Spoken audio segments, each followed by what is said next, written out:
Assalamualaikum warahmatullahi wabarakatuh.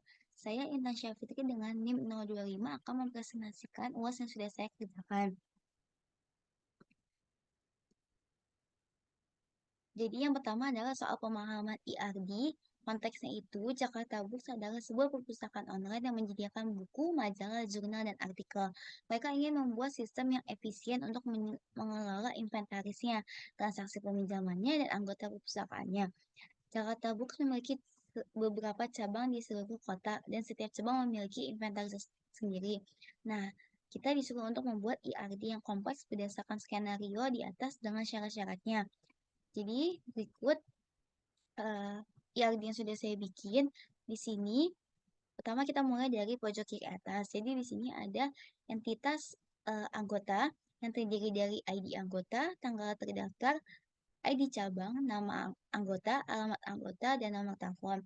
Nah, sedangkan di sini tuh ada entitas cabang yang berisi ID cabang, nomor telepon cabang, alamat cabang, dan nama manajernya. Nah, di antara anggota dan cabang ini dia memiliki hubungan, yaitu hubungan daftar di, dengan kardinalitasnya itu many to one. Nah, selanjutnya di sini ada entitas inventaris. Inventaris ini terdiri dari ID inventaris, ISBN atau ISN-nya tergantung dia majalah, artikel, jurnal, atau buku. Selanjutnya ada ID cabang, jumlah inventaris, ID item, dan status. Nah, inventaris ini punya hubungan sama cabang. Hubungannya itu yaitu punya dengan kardinalitasnya itu many to one. Selanjutnya hubungan antara inventaris dengan reservasi. Nah, hubungan antara reservasi dan inventaris ini kardinalitasnya itu many to many.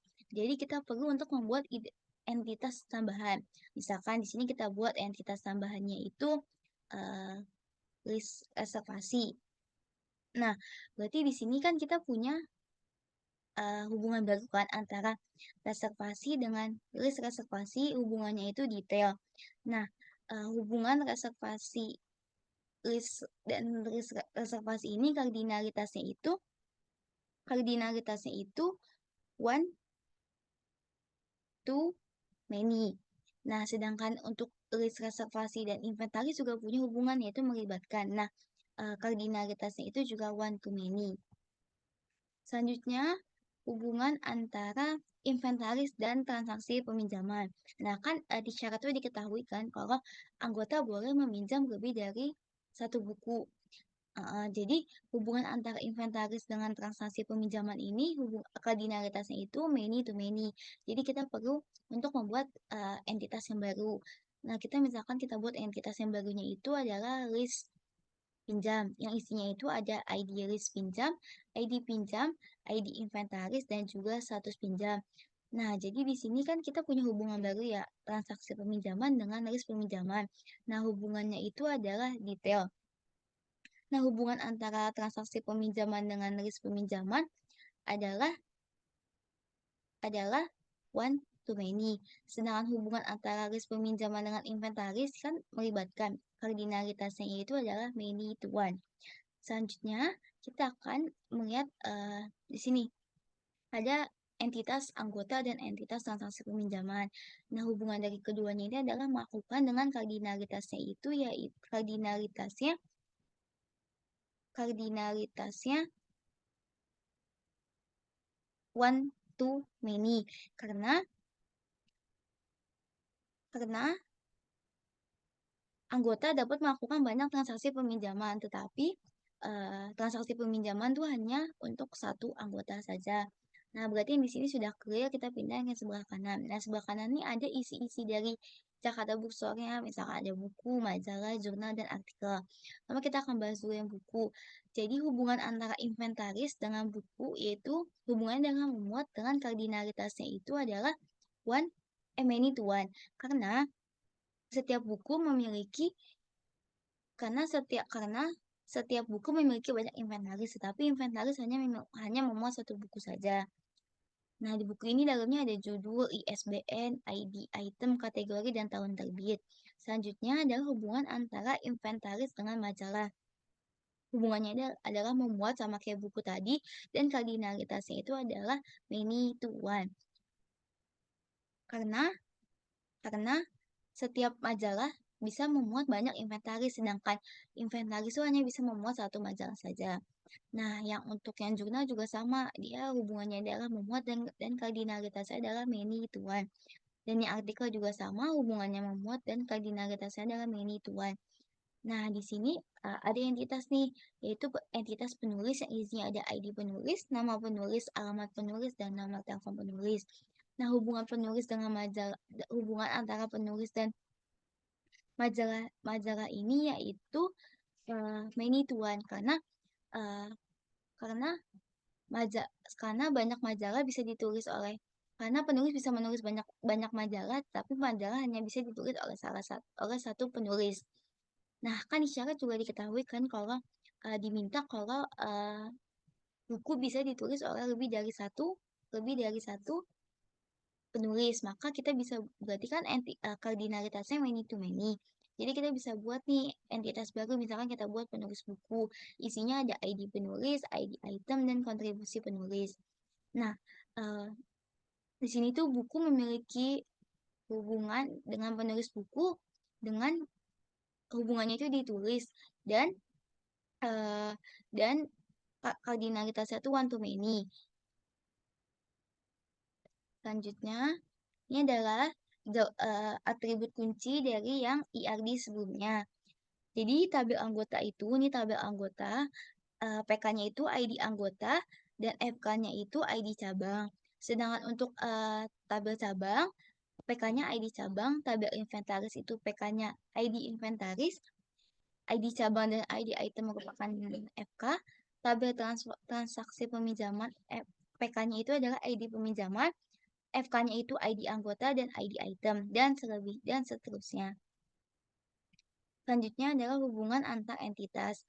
Jadi di sini ada hubungannya kan, ini nih, hubungan-hubungan tuh ini nih, hubungan-hubungan. Jadi hubungan antara anggota dengan cabang tuh daftar di, hubungan antara cabang dan inventaris punya, hubungan antara anggota dengan reservasi melakukan, hubungan antara reservasi dengan list reservasi detail, hubungan list reservasi dengan inventaris melibatkan, hubungan antara anggota dengan transaksi peminjaman melakukan, hubungan antara transaksi peminjaman dengan list detail. Terus ini hubungan yang di sini tuh muat, sedangkan yang di sini hubungannya ditulis, dan di sini bagian dari.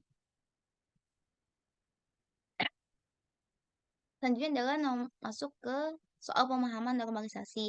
Jadi ini diberikan sebuah tabel yang berisi ID mahasiswa, nama mahasiswa, ID dosen, nama dosen, alamat dosen, ID program studi, nama program studi, ID fakultas, nama fakultas, ID mata kuliah, nama mata kuliah, ruangan semester, tahun, jadwal kuliah, dan nilai.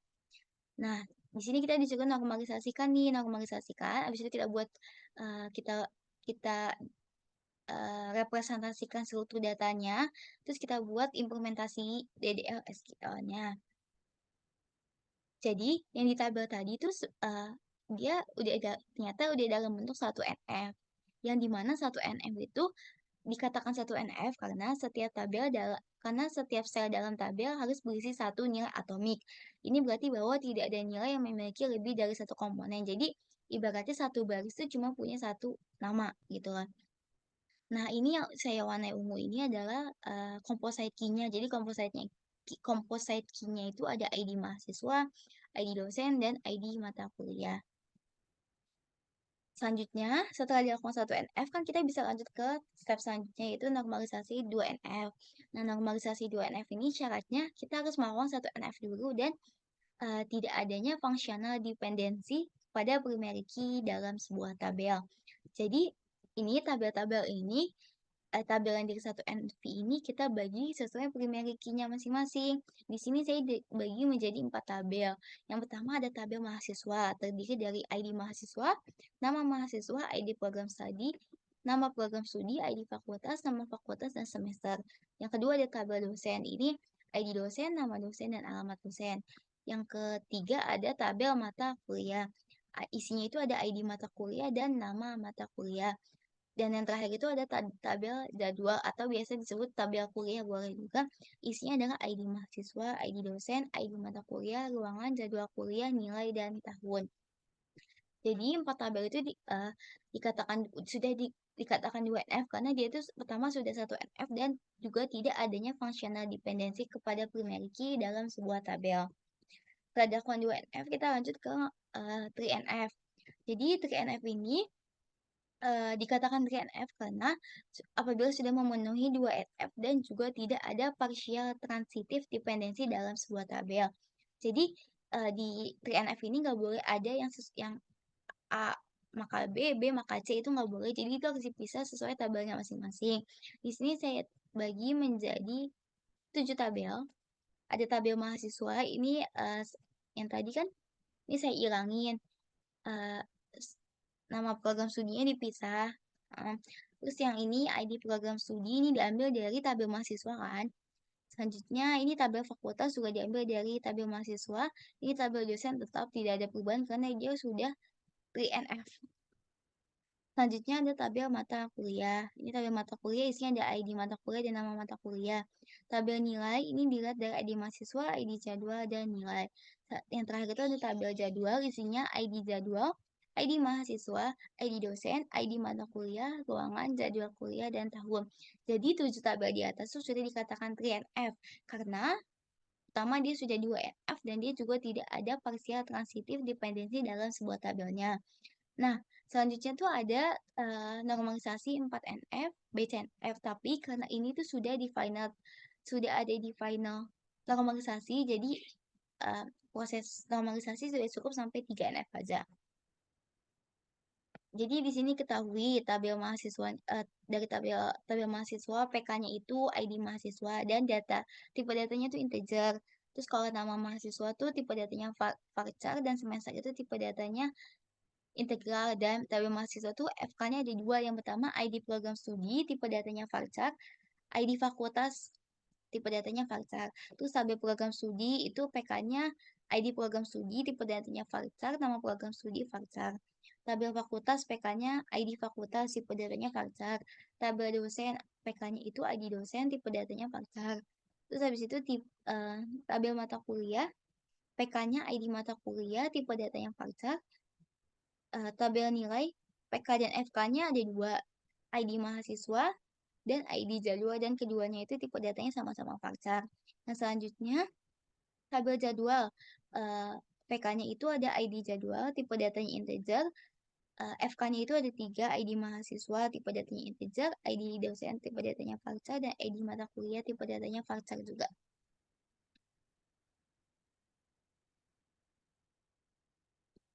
Selanjutnya adalah implementasi DDL SQL. Di sini kita menggunakan DBEaver.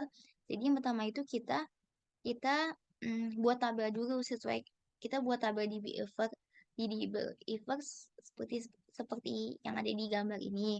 Kita masukin satu-satu, create tabel program studi, create tabel fakultas, terus tentuin juga yang mana yang primary key. Tadi kan sebenarnya ditentuin kan. Create table mahasiswa. Ini for ini berarti dia ini sama dengan yang ada di tabel reference program studi, berarti dia sama yang ada di program studi. Kalau foreign key ID fakultas, reference itu fakultas berarti sama ID fakultasnya sama dengan ID fakultas yang ada di tabel fakultas. Terus create tabel dosen, create tabel mata kuliah, create tabel jadwal. Ini juga sama pakai foreign key, pakai reference juga, terus create tabel nilai. Nah, nanti setelah dijalani semuanya kita dapat skema ini. Jadi, yang pertama ada hubungan nilai dengan mahasiswa. Nah, kardinalitas dari nilai dan mahasiswa itu adalah one to many. Selanjutnya, hubungan antara mahasiswa dengan program studi. Hubungannya itu adalah many to one. Karena banyak mahasiswa hanya bisa di satu program studi saja. Selanjutnya adalah program studi dengan fakultas. Ini juga many to one karena banyak satu fakultas bisa banyak prodi, tapi satu prodi hanya bisa di satu fakultas. Selanjutnya adalah jadwal dengan tabel mata kuliah. Ini itu hubungannya adalah many to one. Selanjutnya adalah mata kuliah dengan program studi. Hubungannya adalah many to many tuan. Selanjutnya adalah tabel dosen dengan mata kuliah. Hubungannya ini adalah one to many. Karena satu dosen bisa di banyak mata kuliah, tapi mata kuliahnya bisa di satu dosen saja. Selanjutnya adalah tabel mahasiswa dengan tabel jadwal. Ini hubungannya adalah one to many. Terus selanjutnya adalah hubungan antara dosen dan program studi. Hubungannya itu adalah one to many. Yang selanjutnya adalah soal pemahaman query. Jadi di sini ada 5 soal. Yang pertama itu soalnya adalah buatlah query untuk menampilkan daftar mahasiswa yang mendapat nilai tertinggi di mata kuliah algoritma termasuk nama mahasiswa, ID dosen, dan nilainya. Di sini kita select dulu apa yang sekiranya kita butuhin untuk judul. Ini supaya untuk tabelnya bagus, kita misalkan nama mahasiswanya jadi nama mahasiswa, ID dosen jadi ID dosen, nilai jadi nilai tertinggi, karena kan kita butuh nilai tertinggi ya. Jadi ini kita ambil dari tabel mahasiswa, dari tabel jadwal, dari tabel mata kuliah, dari tabel nilai. Terus kan supaya dia berurutan, kan kita kan pengen butuhnya dari tertinggi gitu kan, kita pakai order by terus kita limit 3. Jadi kita dapat di sini yang tertinggi 3. Selanjutnya adalah tulislah query yang mengidentifikasi dosen dengan jumlah mengajar mata kuliah terbanyak lintas program studi menampilkan nama dosen dengan jumlah mata kuliah yang mengajar. Jadi yang pertama itu kita select apa yang kita butuhin sekiranya. Terus kan karena kita ingin menghitung jumlah, maka kita pakai count distinct sejumlah mata kuliah yang diajar.